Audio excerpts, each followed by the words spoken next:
남자 쌍꺼풀 꼭 이렇게 하십시오.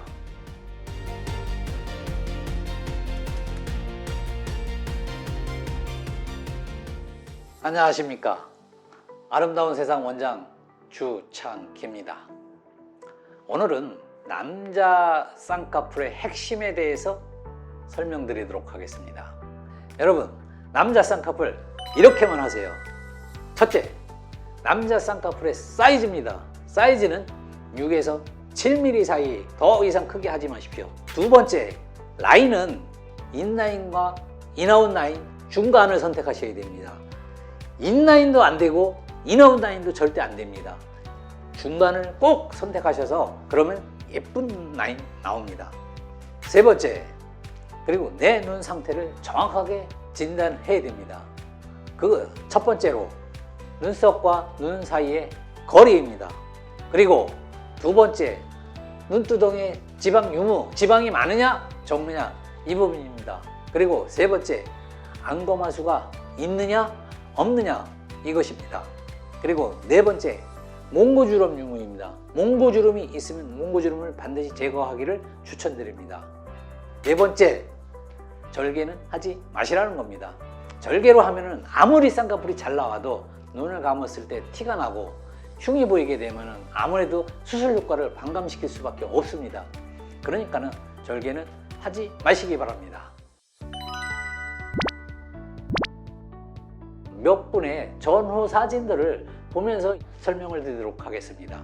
첫 번째 분은 쌍꺼풀이 별로 없고 눈이 굉장히 가로로는 길은데 눈이 굉장히 작습니다.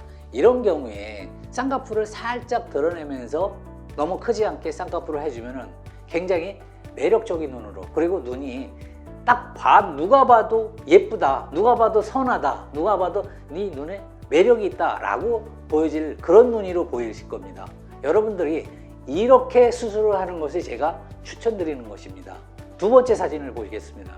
이분은 눈이 누가 봐도 약간 졸려 보이고 흰자가 많이 보이는 그런 눈입니다. 안검하수가 있는 경우의 눈인데, 이런 경우는 눈매를 교정을 반드시 해줘야 됩니다. 눈매 교정을 해서 쌍꺼풀을 살짝 보이는 듯이 인라인과 인아웃 라인 중간을 선택해서 눈을 하시면은 비포하고 애프터가 확연하게 구분됩니다. 안검하수가 있는가 없는가 여기를 눌러서 한번 눈을 떠보셨을 때 이마를 사용하시면은 눈매 교정을 하시는 게 제가 추천드리는 방법이고요. 여기를 눌렀을 때 전혀 문제가 없다 그러면 그냥 쌍꺼풀 수술을 하시면 됩니다. 그렇듯이 이분 같은 경우 전후에 봤을 때 눈이 굉장하게 예뻐진 거를 한눈에 알 수 있는 스타일이실 겁니다. 세 번째 한번 보겠습니다. 이분은 굉장히 눈이 너무 작은 케이스의 환자입니다. 뭐 더 크게도 얼마든지 할 수 있습니다. 뭐 뒤트임도 하고 앞트임도 하고 이렇게 해서 더 크게 할 수 있는데, 그러면은 반드시 따라 나올 게 흉터 부분과 부자연스러움이 따라올 수 있습니다. 그렇기 때문에 이런 경우에는 눈을 크게 하는데 눈매 교정을 통해서 눈을 크게 한 케이스 환자입니다. 여러분들이 보시면 아시겠지만은 이분은 전에는 눈이 굉장히 좁았습니다. 그런 눈을 가지고 있다 그러면, 답답한 이미지를 주고 있다 그러면 수술 후에는 이 부분이 넓어져서 답답함이 어느 정도 해결됐고 또 눈 자체가 굉장히 예뻐졌습니다. 이렇듯이 확연한 차이를 둔다는 겁니다. 그리고 네 번째, 이분을 한번 보십시오.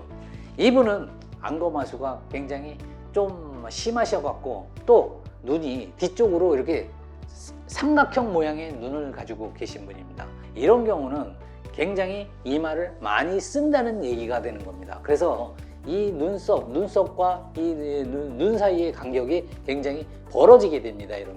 이런 경우에 눈매 교정을 통해서 눈이 반달 모양으로 동그랗게 나오면서 또한 쌍꺼풀도 작게 보이게 하시면은 이미지가 확연히 개선이 됩니다. 제가 오늘 보여드렸던 굉장히 만족도가 높은 케이스 환자분들입니다. 여러분들이 수술을 결정할 때는 기본적으로 잘 상담을 하셔야 됩니다.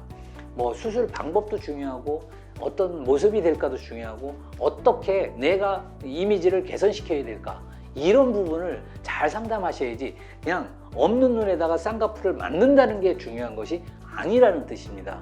그러니까 여러분들이 이런 점을 잘 명심하시고 상담을 받으시면서 수술 계획을 잘 세우시면 여러분들이 생각하시는 그런 결과를 충분히 얻으실 수 있습니다.